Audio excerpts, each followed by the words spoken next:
Now, I've been meaning to do an update on the power supplies. In fact, I've shot a bunch of footage for it, but I haven't done it yet. So let me just give you a short summary. I've been 3D printing, this is one contraption I came up with, a new power supply for this. Because, you know, power supplies for these are like $100 on eBay, and that's not too bad. But why buy an old power supply when I can just take an ATX and make that work? So, there we go. This was an early rough draft. I made it too wide, so I went back into there and just made it narrower down here to fit in the case. But it was missing a bunch of things. Let's see, one of my more latest revisions. So I put in these cool slits and then I accidentally busted out one. My printer's not quite printing properly ever since I changed the nozzle. I went to a Sprite direct drive and now it doesn't print correctly, so I guess I've got to spend a week tuning the thing again, which is annoying. Anyways, awesome toggle switch. I picked this up at a hardware store, you know, an electronic supply store. Fits in here perfectly. Let's see, 0 is down, so I'll go ahead and stick this in now. And fits perfectly. I drew this up in CAD and got it so perfect this time. A little bit of trouble with, you know, my nozzle, but this, even though the print's a little weak, it's going to be perfectly usable. So, got more parts over here. So you can see there's where the power supply is going to come out. Let me make sure this is on camera. Oh, you loosen. There we go. We'll just make sure we're on camera. So, power supply, it's going to be just like that in the same place, and it's also flush. So if I've got this off a little bit, it's not going to interfere with the back of the case at all. These screw holes line up, just basic screws to hold that in. Let's see, I've got fan grills around here somewhere. Oh, there it is. Okay. So let me grab the fan. Oh, another awesome little Noctua fan. And a grill to go with it, so that'll look just like the original one. It's the same location up and down and everything. And then you see the screw holes where it screws into the case. I've got those. They're actually too darn high on this because I guess, I don't know, maybe I should have made this a little bit taller to let those be in there. But anyways, for the height I was going with. Anyways, once those are in there, I've also got these screw holes at the top. And all of these screw holes are meant to have the these little heat zerks put into them.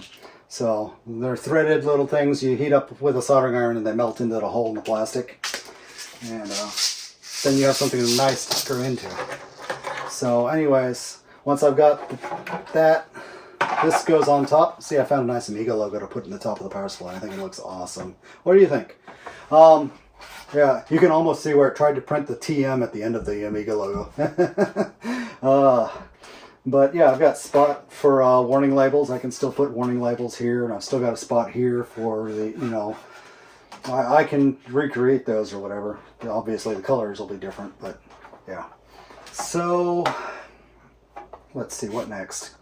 Oh, the power supply board that's going to go in here. You see there's standoffs in there? Those are going to have the heat zerks put in them as well. And pull the board out of my previous draft. So this is just an ATX power supply board, and I've got the holes lined up with the holes in the PCB, so I can screw down this ATX power supply board. It'll clear the fan, and I'm going to wire the toggle switch just to the green and black that the ATX turn on signal is. So when it's plugged in, it's always going to be in like standby. And then this will just soft trigger the power supply. And this little notch here is just like that notch for all the power wires to come out of. They fit nicely, and the lid will keep them down. I don't need a black grommet because this is plastic. It's not going to short out against it. I'm not going to get abraded by it. This is a 115 240 volt switch, or 220, whatever it is. Anyways, I'm just going to bypass this. It's always going to be the same voltage for me. And yeah, so I've got, see, it's got the two holes here to screw it down in the back. And I've got these two holes right here So they're in the same place. My nice venting to let the air come in and over the heat sink on the power supply to keep it cool and let air through the case. This is actually a pretty easy reprint, so once I get my printer recalibrated, I'll print this again, and then the tines won't be so thin or delicate. I made it 2 millimeters thick. My first draft at this, yeah, here it is. I made it 5 millimeters thick, and it made it a lot of work to try and screw the fan in. So I was just like, you know, 2 millimeters is plenty. So actually, 2 millimeters is plenty because I found out that 1 millimeter is not. So I tried to print it 1 millimeter, and it might as well have been paper. It just kind of fell apart every time I touched it. It cracked. So 2 millimeters is just barely enough. So that's why I printed it 2 millimeter thick. Might still be a little bit thin. I did use PLA. You know, you could use stronger filaments like ABS or ASA. I don't really get along well with PETG, and I don't think PETG is much stronger because I've printed things in PETG that just shattered just as much as PLA ever does. So much for that idea. Let's see. I didn't record the part where I soldered the fan directly to the board, and I also, the 115 220 volt jumper, I just cut it and then ran it straight from spot to spot. No point splicing in the middle. Let's see, we've got the turn-on leads. This one I'd cut off for previous use. I'll splice in some more drive connectors. Yeah, well, I think this is from my tiny Pico PSU. Yeah, no, I've got more around here somewhere because right now it's got two large and a small, and I'd like, you know, 2 more at least. So yeah, so first we're going to press in these things. I think that these holes down here, I had intended for those to be 1/4s. So I'm going to go for, I was going to say the longest, but I don't really want them that long. Let's see. Yeah, that's too long as well. So that was 8 millimeter. Let's try a 6 millimeter.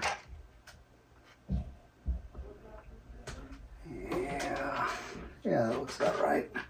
And yeah, that hole's not big enough for an M4. So here it is. We're going to go 4 or 6 millimeter. Let's try 4.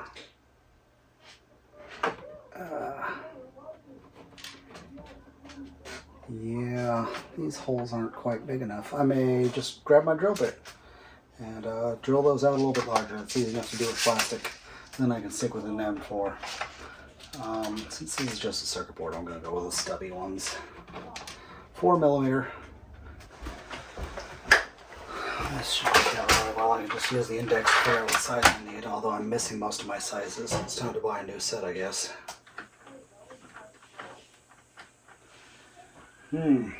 I would probably go with this size, which seems to be 13/64, and it's not here, so that's unfortunate. That I'm missing all the sizes around it, so they're around here somewhere, but not in my tool set. Fail. Okay, let's pause this all and go get what I need. All right. I didn't find 13/64, but 3/16 is one down from it, so I found that.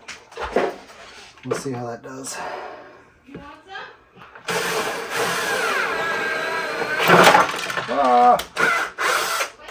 Almost there.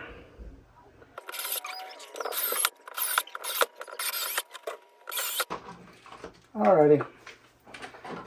Let's get some of this mess out of there. I need to just go buy a new kit. Anyways, close enough. Let's see if I can do this without filling it full of plastic. Okay, we're there. Let's see how we do.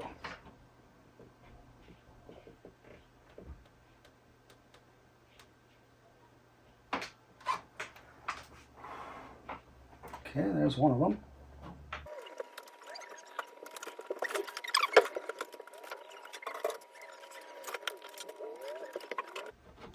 Okay, I'll give this a little bit of time to dry. Not dry, but cool. Alright, these have had time to cool. Let's go ahead and I'm going to grab a spare M4 and make sure I can find the right size bolts to go in this. I'm going to go through my standard collection of PC parts, PC screws. It's almost a junk bin full of screws at this point, but yeah, here's some where the holes weren't big enough. The plastic got up inside these things, and I couldn't hardly use the screw holes.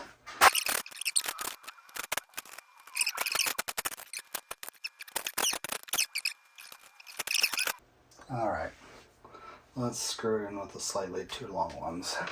Let's see what we get away with.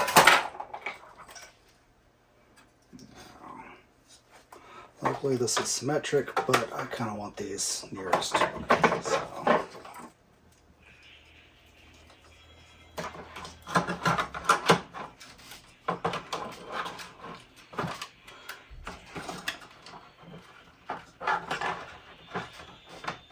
Alrighty.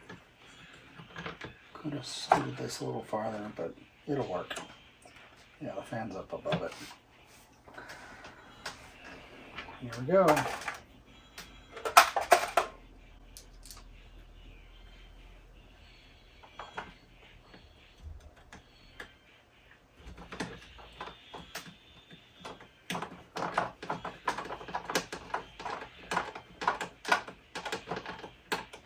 There's one. The holes in the circuit board are almost not big enough.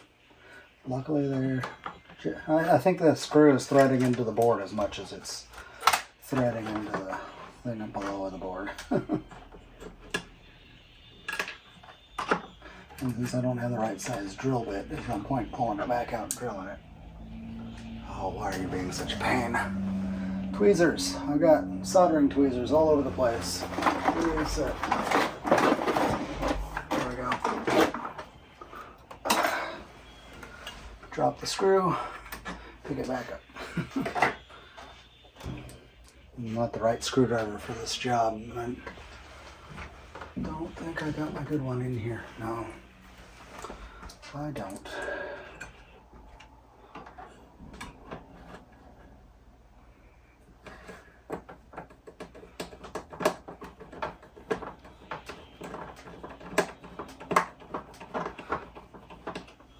I'm just going to try and get all of these started first.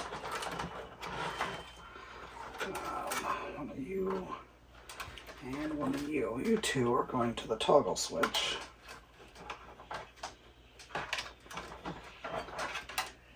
And the rest of you, except for the fan, come off the back, off the side.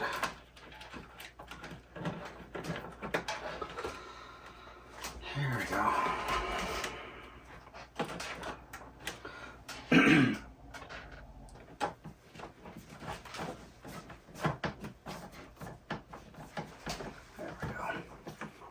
Like I said, the board's a little tight on these screws. And the final screw. I think these are bottoming out just fine.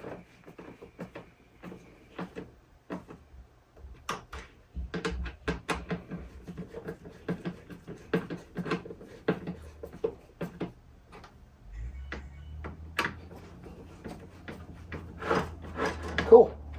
Let's see how it looks underneath, because that's going to kind of matter. Okay. Yeah, we got a dimple there. I can cut that dimple off if it's a problem, but I don't think it will be. All right, and you need the noctule facing out, so it's blowing out of the case. Here we go.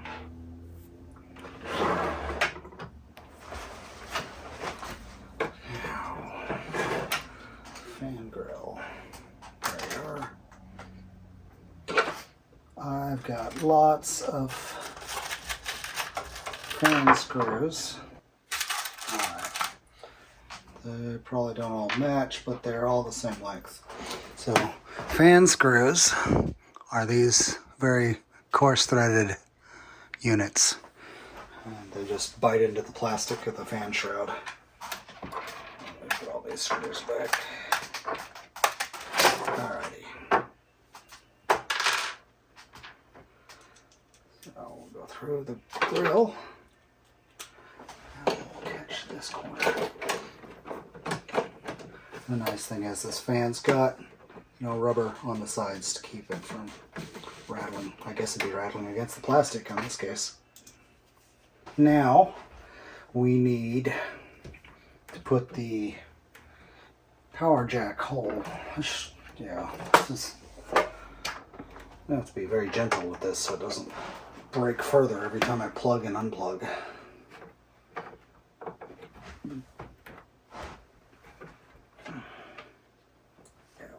Anyways.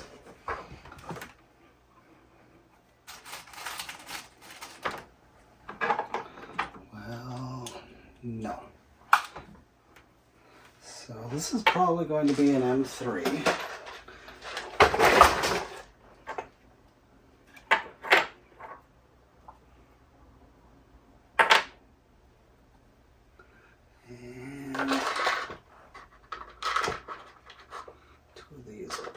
Just fine. Let's put that in its spot.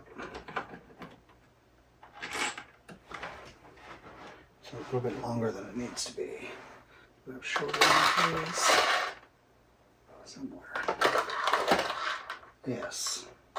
Let's try 2 of these.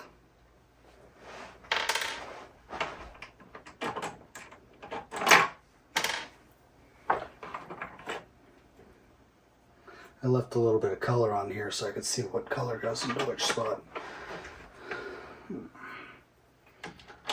Obviously I won't be able to hook up the ground at all. Alright, so nuts. Those are right here, okay. We've got an M3 nut.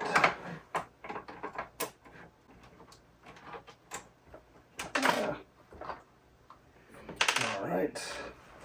This is going to be a bit of a hassle. This time I want this screwdriver.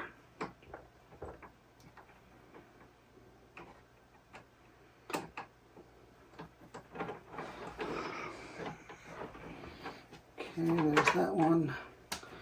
And this one. I don't have lock washers or a Loctite or anything to keep this tight, but yeah, it'll do.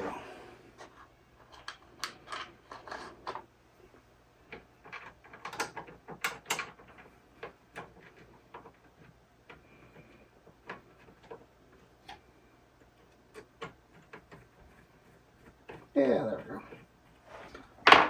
So that's those parts. I need to press in thread inserts there, and the ones at the top are going to be questionable, especially this one that's going to run into that one. But these two should be okay, aside from being 2 millimeters thick. And 3x4. Let's plug my soldering iron back in. We'll start melting these things into their holes.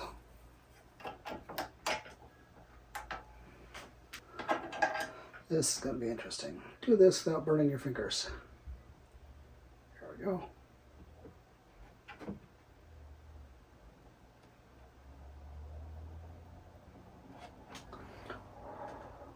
That's going to be really interesting with the other one intersecting it. Oh, come on.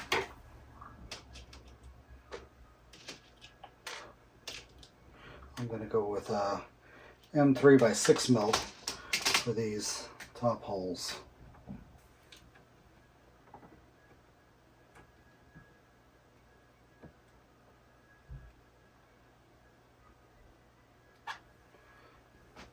A little lower.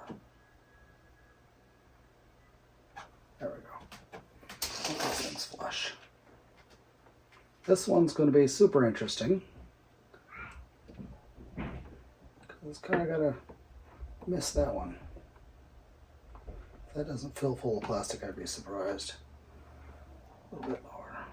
There we go. These are at an angle.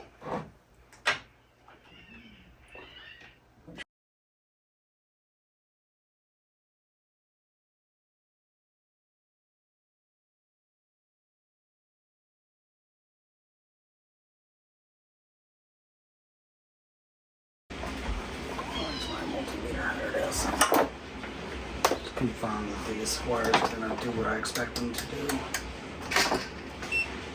Okay, the switch is in the off position. These two are not connected. Switch is in the on position. These two are connected. Okay, that'll work perfectly.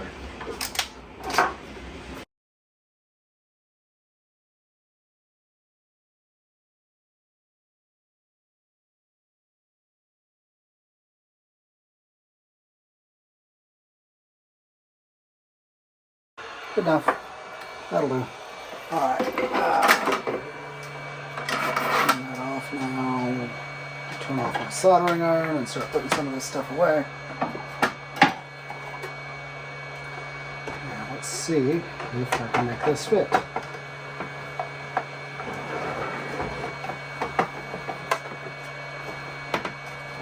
Yeah, more or less. Get mine a good Phillips head. And that one.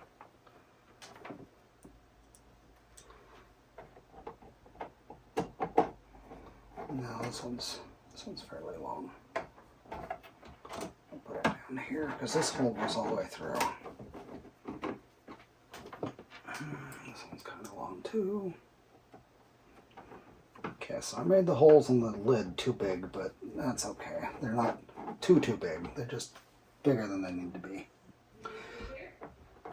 So these are M3s. They're what you screw into a CD-ROM drive or a floppy drive. The fine threaded stuff. Because my printer wasn't printing properly, this is slightly too large. My previous extruder would print these immaculately, and they just go click right into place and stay there. It was amazing. But this is not fitting together the way I'd designed it. That's why that got punched out. I was pressing too hard. So anyways, there we go. It's one unit now.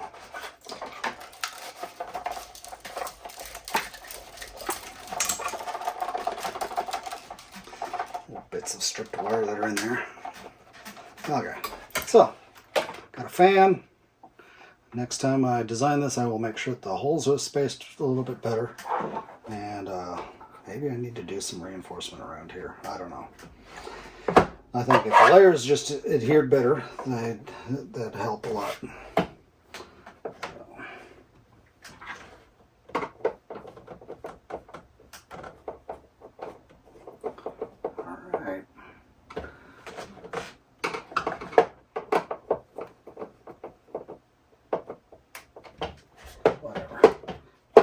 Maybe I should put one in the middle.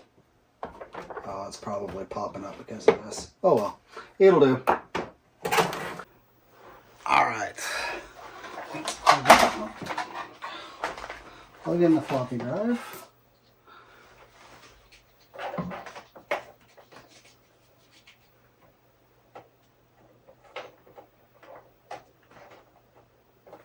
There we go.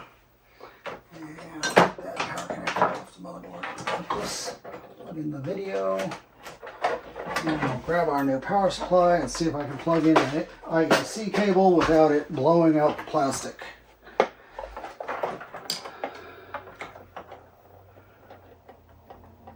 Oh, nope, cannot plug it in without blowing out the plastic. Dang it. Jeez. Okay, so that's going to be a problem. Anyways, I think it's in. We'll see. If it doesn't turn on, we'll know. So we've got this nice ATX adapter. Here, let me pop it out and show you guys. So, got this on eBay. It came out of Italy. Shipping was a little overpriced, but it's really well made. It's metal on the outside. It says Amy ATX 2000 Plus. So looks like a really good unit. Maybe if I bought it directly from their website, I could have gotten a better deal. I found it on eBay and bought it there. So plugs in like that. This thing's already lit up. Maybe that's the standby. Anyways, now let's get these bare leads off the board, even though I did make them a little safer. We can plug in power to the floppy. Okay, floppy's on. Now let's turn on the power supply. And it works. Well, yeah, green. Oh yeah, this is 314. Okay, so it's going to give me a green screen a couple of times.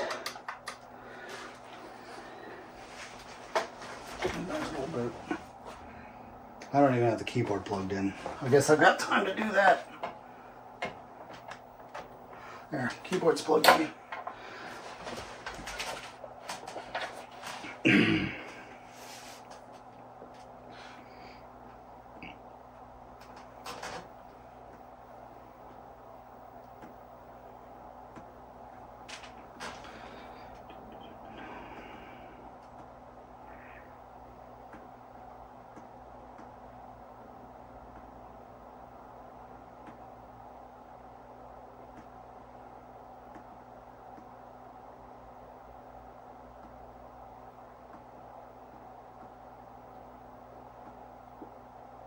Oh, do I have the tick set? No, this should generate a tick.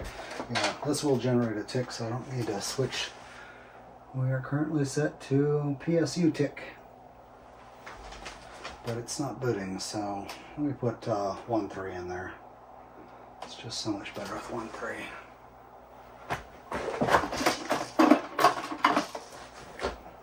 Whatever. Turn off.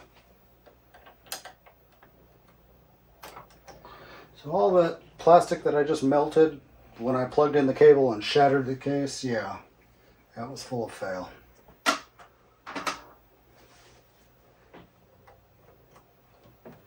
I'm still sure that I can print my own power supply case. There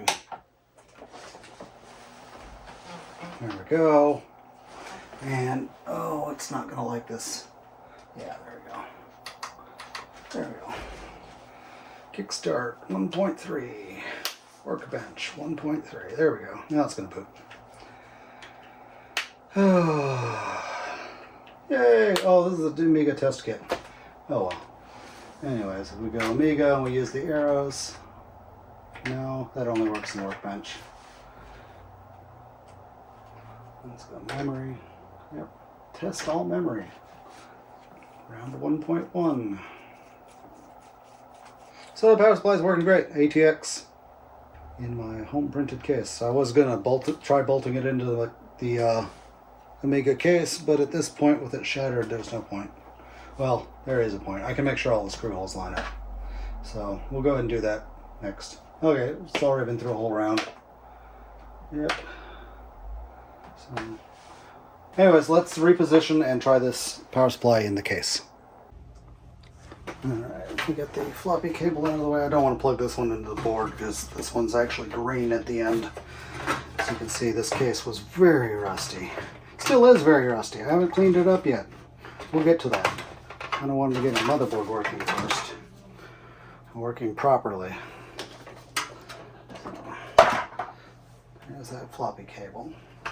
Now, my new power supply.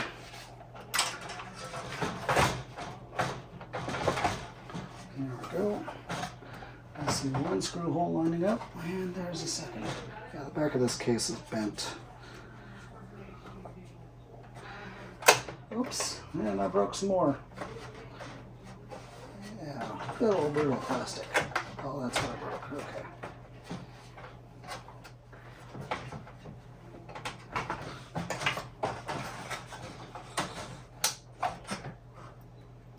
Okay, the screw holes are not quite far enough apart. I can screw into that one or I can screw into that one, but I can't do both. And I think this one's too far out actually. So, screw it up. Probably that hole. Now, let's turn this around so you can see this part. Fan should have been a little bit higher. but oh, and only the top two holes are usable. Well, that's different than I expected. Let's see.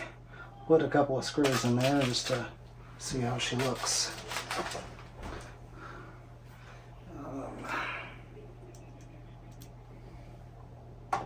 This one needs to be nice and short because it's running into the other screw. There's that. Here we go.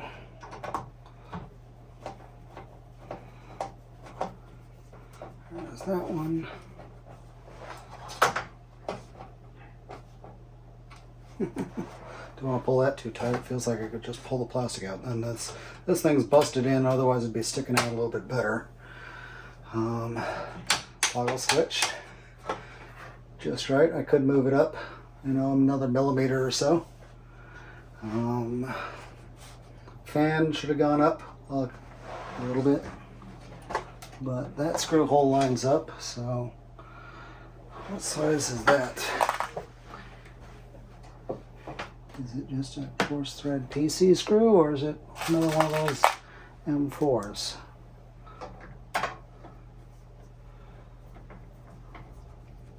It's just a coarse thread PC screw. Cool. Oh, there it is. Let's turn this around so it's right side up.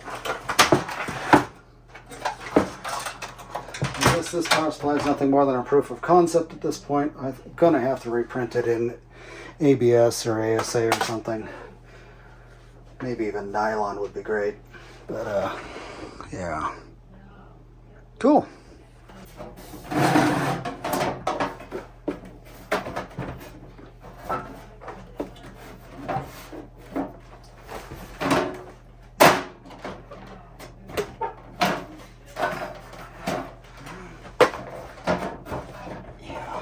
Like I said, this case is not square yet, but there she be.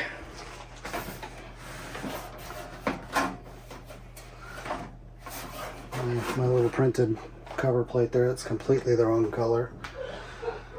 Yep. Well, there we go. So that was building a, you know, a DIY power supply for the Amiga. And the great thing is, when you open it up, it really looks like it belongs in there. It's, you know, it doesn't look like you've jury-rigged an ATX power supply into the thing. I'm gonna make the adjustments to make this a little bit taller, bring the fan up, get these screws, well, yeah, get that screw in the right spot.